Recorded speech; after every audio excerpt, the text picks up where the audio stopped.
जय श्री राधे दोस्तों, केपी की वाणी चैनल में आपका स्वागत है। माता रानी का आशीर्वाद पाने हेतु कमेंट में जय माता दी अवश्य लिखे। वहीं अगर आप महाकाल के भक्त हैं तो कमेंट में हर हर महादेव अवश्य लिखे। यकीन जानिए माता रानी संग महादेव की कृपा आप पर और आपकी पूरी परिवार पर अवश्य बरसेंगी और आप 100 परिवार स्वस्थ एवं सुखी रहेंगे। साथ ही आपकी सभी मनोकामनाएं यथाशीघ्र अवश्य ही पूर्ण हो जाएंगी। दोस्तों, आज की वीडियो में आपको गुरु के राशि परिवर्तन से साल 2024 में जिन 5 राशि के जातकों के विवाह के योग 100% हैं उसकी जानकारी दूंगा और यह जानकारी पूर्ण रूप से सत्य रहेगी, क्योंकि गुरु का राशि परिवर्तन जब होता है तो जिस राशि में गुरु का गोचर होता है उस राशि के जातकों के लिए तो शुभ योग बनाता ही है। उसके अलावा कुंडली के 12 भावों में जिन जिन स्थानों पे गुरु का गोचर होता है उनमें 5 स्थान प्रमुख होते हैं और अगर उन 5 स्थानों पर गुरु का गोचर होता है तो विवाह के योग बनते हैं। इसके अलावा अन्य भावों में भी गुरु के गोचर होने से धन आगमन के योग बनते हैं, तो उसके बारे में विस्तार से इस वीडियो में आपको बताऊंगा और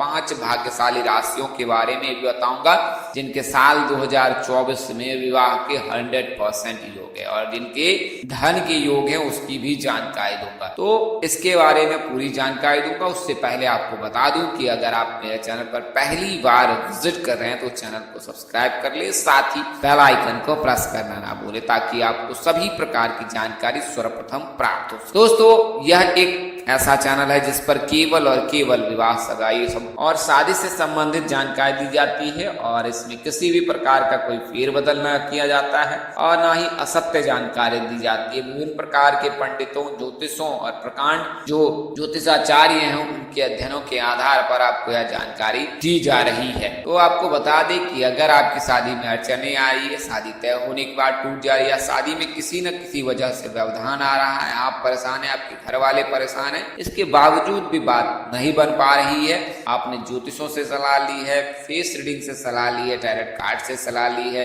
न्यूमरोलॉजी एक्सपर्ट से सलाह ली, इसके बावजूद भी बात नहीं बनी है, तो एक बार आप एक केपी की वाणी से अवश्य संपर्क करें।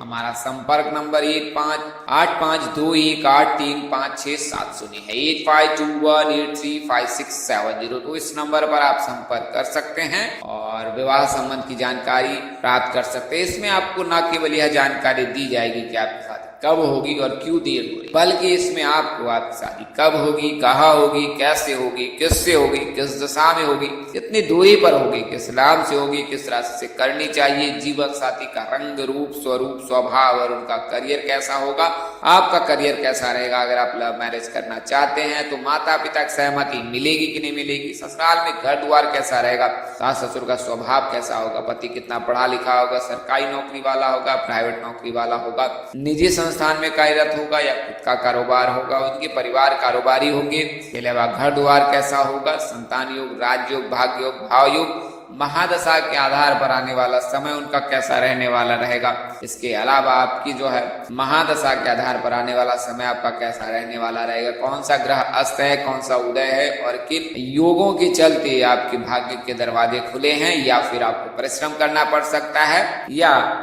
आपकी किस्मत से ही धन के योग बनेंगे। तो ये तमाम तरह की जानकारी जो है एकमात्र डेस्टिनेशन केपी की वाणी पर प्राप्त कर सकते हैं। आप चाहे तो मौखिक या लिखित किसी भी माध्यम का चयन कर पूरी जानकारी प्राप्त कर सकते हैं। हमारा संपर्क नंबर जैसा मैंने आपको बताया है 8521835670 जो डिस्क्रिप्शन बॉक्स में भी दिए गए हैं। आप कॉन्फिडेंशियल रहना चाहते हैं तो फिर आप कॉन्फिडेंशियल रहने के लिए kpkiwani@gmail.com पर संपर्क करिए यानी या फिर आप केपी की वाणी blogspot.com पर विजिट कर सकते। वैसे जातक जिनकी शादी तय हो रही है या उनकी शादी तय हो चुकी है या उनकी शादी भी हो चुकी है, आपको बता दें कि अगर आप अपनी कुंडली मिलान नहीं कराया है तो एक बार अपनी कुंडली मिलान अवश्य करा ले। विवाह उपरांत कई प्रकार के दोष लगते हैं कुंडली मिलान में और उन दोषों के चलते वैवाहिक जीवन में परेशानी आती है तो उसका निवारण अनिवार्य होता है। अगर आप उसका निवारण करा लेते हैं तो वैवाहिक जीवन सुखमय रहता है। कई ऐसे दंपत्ति है जो विवाह के पश्चात उनका जीवन बड़ा ही कष्टमय बीत रहा है, तो आपको भी मैं सलाह दूंगा कि आप मामूली शुल्क पर जो है कुंडली मिलान करा सकते हैं। आप चाहे तो अपने नजदीक के किसी प्रकांड पंडित व ज्योतिष से संपर्क करें, तो आप केपी की वाणी से संपर्क कर भी जो है आप कुंडली मिलान कर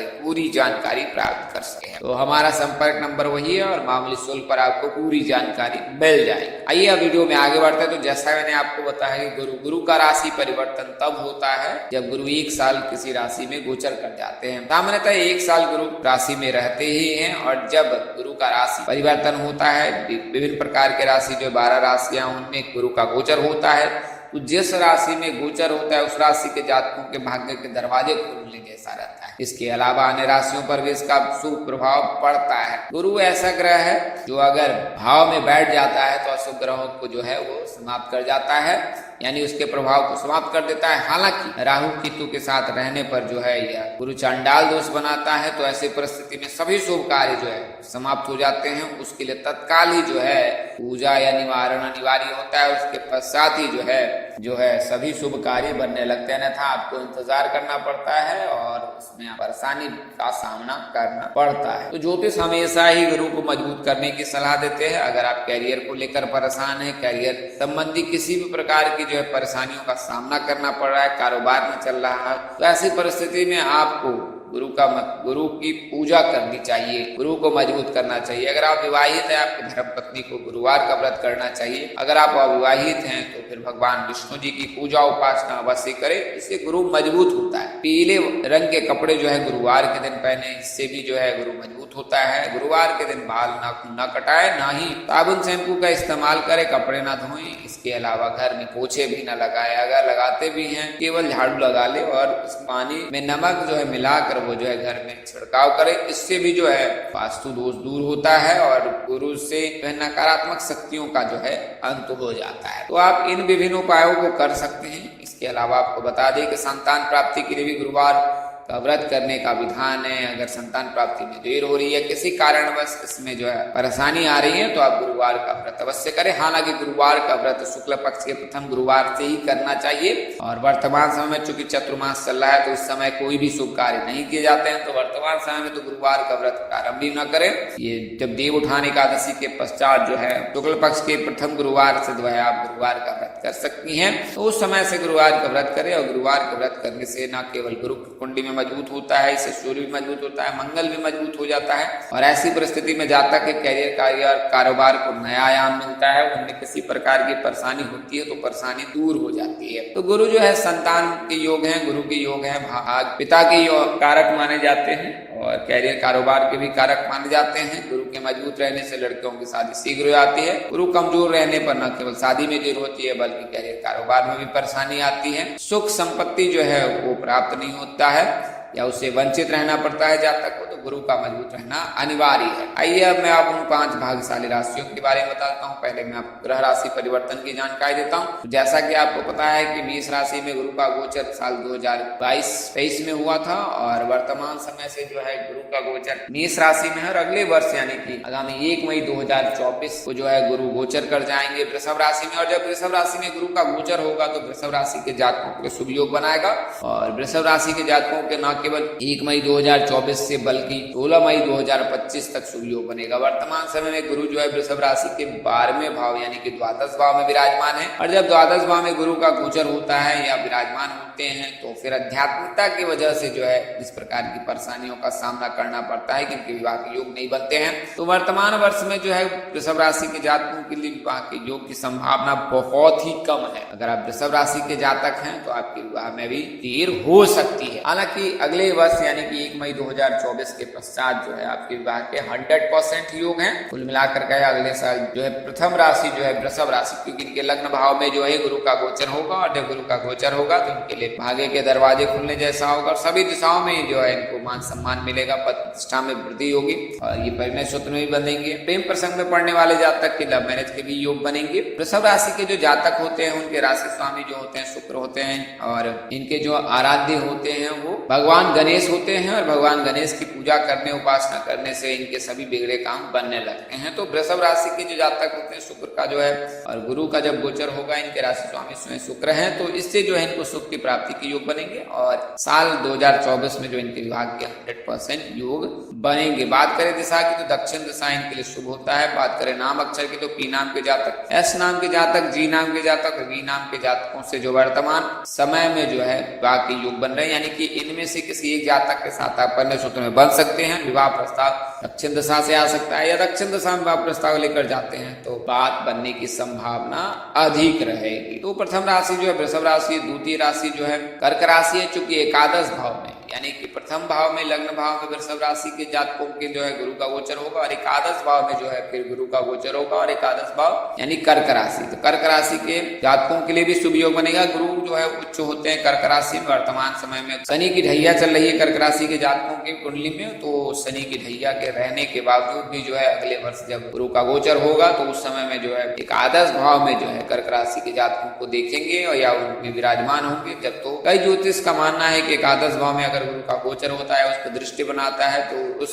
स्थिति में जो है जातक के विवाह के योग बनते हैं। तो कर्क राशि जो है इसमें दूसरे नंबर पर है, यानी कि कर्क राशि के जातक के विवाह के योग है। वर्तमान समय में भी जो है कर्क राशि के जातकों के लिए शुभ योग है। कर्क राशि के जातक जो है वो भाग्यशाली होते हैं क्योंकि गुरु इनमें उच्च के होते हैं। तो अगर आपकी कर्क राशि है तो कर्क राशि के जातकों के लिए शुभ योग बन रहा है। और बात करें वर्ष की तो अगर आपकी आयु 25 वर्ष हो चुकी है, कर्क राशि के जातक है और नाम से आपके नाम अक्षर है, तो फिर आगामी वर्ष में जो है विवाह के प्रबल योग है अगर आप कर्क राशि के जातक हैं। तो दिशा की बात करें तो उत्तर दिशा जो है इनके लिए शुभ माना जाता है। अगर इन दिशाओं में आप विवाह हेतु जो है प्रस्ताव लेकर जाते हैं या इन दिशाओं से विवाह प्रस्ताव आता है, कन्या सूत्र में बनने के प्रबल योग रहते हैं। तो अगर आप कर्क राशि के जातक हैं तो एकादश भाव में गुरु का गोचर होना यानी कि आपके आय में भी वृद्धि होना है, तो आपकी आय में भी वृद्धि होगी और आपको अपार धन प्राप्ति के योग बनेंगे। आय और सौभाग्य में भी वृद्धि होगी गुरु के गोचर करने से। आप जो है पीले रंग के वस्त्र जो है गुरुवार के दिन धारण करें। इसके अलावा जो अगली राशि कन्या राशि, तो कन्या राशि के भाग्य भाव में जो गुरु का गोचर हो रहा है और जब भाग्य भाव में गुरु का गोचर होता है तो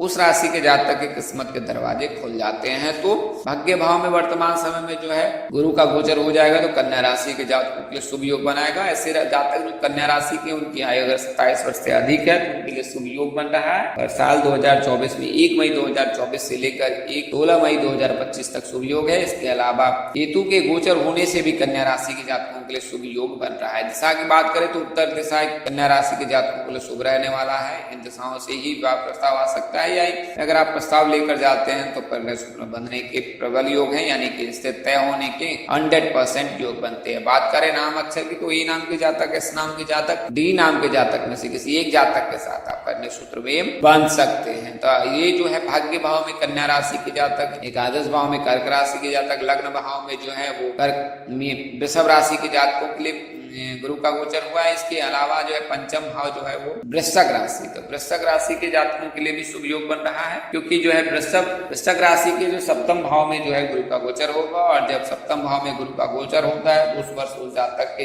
कन्या सूत्र बंधने के प्रबल योग। वर्तमान वर्ष में जो है तुला राशि के जातकों के सप्तम भाव में गुरु का गोचर हो रखा है और जब आगामी वर्ष में जब गुरु का गोचर वृषभ राशि में होगा तो उस समय जो है वृश्चिक राशि के जातकों की कुंडली के सप्तम भाव में जो है गुरु का गोचर होगा और इससे जो है वृश्चिक राशि के जातकों के लिए शुभ योग बनेगा। तो अगर आप वृश्चिक राशि के जातक हैं तो आपको घबराने की जरूरत नहीं है। अगर इस वर्ष विवाह के योग नहीं बनते हैं तो अगले वर्ष अवश्य बनेंगे। कई जातक जो कमेंट कर वृश्चिक राशि के बारे में जानकारी लेना चाहते हैं तो आपको मैं बता दूं कि आगामी वर्ष तक आप धैर्यवान रहें और 1 मई 2024 से लेकर 16 मई 2025 तक जो है आपके लिए शुभ योग है। इस दौरान आपके भाग्य का उदय भी होगा, आपको प्रतिष्ठा में वृद्धि मिलेगी, साथ ही मान सम्मान भी बढ़ेगा। साथ ही आपको बता दें कि आप जो है सभी दिशाओं से जो है आप गौरवान्वित होंगे और आपके कन्या सूत्र में भी बंधने के प्रबल योग है। अगली जो राशि है वो संतान भाव यानी कि पंचम भाव में जब गुरु का गोचर होगा मकर राशि के जातकों के लिए तो मकर राशि के जातकों के लिए शुभ योग बनेगा। बात करें मकर राशि की तो वर्तमान समय 7.5 का अंतिम चरण चल रहा है और लगभग समाप्त हो चुका है। आने वाले समय में यानी कि साल 2024 इसमें मकर राशि के जातकों के लिए शुभ इस वर्ष बनने वाला है, क्योंकि 7.5 जो है अंतिम चरण में, और अगर माना जाए तो शून्य अवस्था में आने वाला है 7.5 का प्रभाव। और जब 7.5 का प्रभाव समाप्त होता है तो उस समय में जो शनिदेव जातक को कोई ना कोई शुभ फल अवश्य देते हैं। तो अगर आप मकर राशि के जातक है तो आपके लिए शुभ योग है। दिशा जो है पश्चिम का है, नाम अक्षर डी से होता है, और मकर राशि के जातकों के लिए जो है पश्चिम दिशा शुभ है। इनके राशि स्वामी शनि है, आराध्य भगवान शिव जी हैं, तो शिव जी की पूजा उपासना निरंतर करते रहें। आने वाला जो समय आपके लिए बेहद शुभ रहने वाला है। तो कुल मिलाकर 5 राशियों की जानकारी मैंने दी है जिनके साल 2024 से लेकर 2025 तक प्रबल योग है। कुल मिलाकर कहे साल 2024 में 100% गारंटी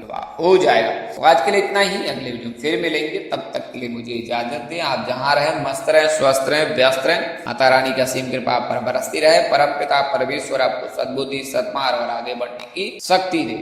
नमस्कार, जय श्री दोस्तों, जय श्री कृष्णा, जय माता।